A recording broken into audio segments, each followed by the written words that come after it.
Does anyone remember the old PC game from the early 1990s called Mr. Mix? It's mainly a typing game similar to Mario Teaches Typing, where you have to type words into a box to make the chef, Mr. Mix, put ingredients into a bowl. Unlike most typing games, however, this game is notorious for having an insane difficulty curve.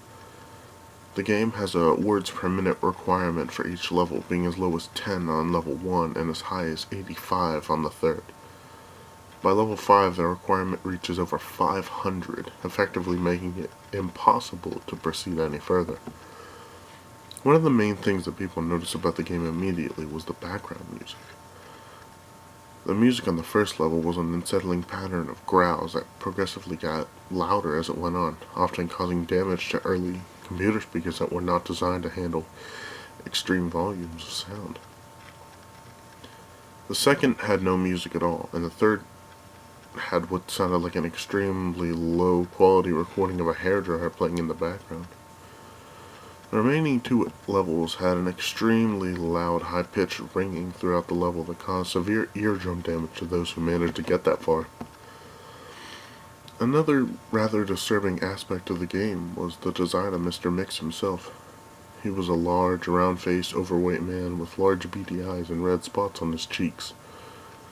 Most children who played the game reported having vivid nightmares of Mr. Mix speaking to them in a quiet, raspy voice, and threatening them to keep quiet about something. However, none of them could remember exactly what it was.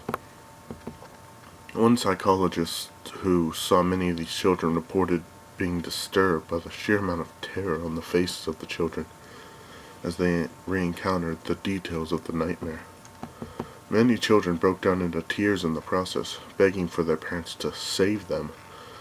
However, no direct relationship to the game itself could be determined by these few cases, as not all children suffered the same adverse effects. For obvious reasons, the game did not sell very well. It remained in relative obscurity until a few years ago, when PC hackers got a hold of a ROM of the game and started digging through it.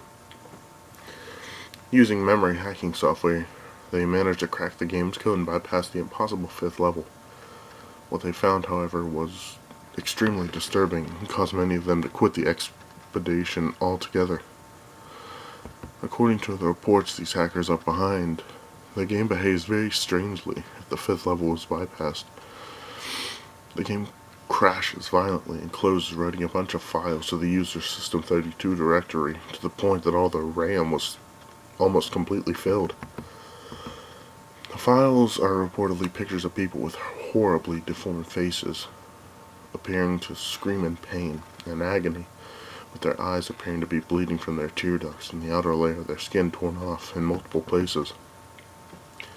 If the user attempts to delete the files, the computer will violently crash and blue screen, causing permanent damage to the user's hard drive.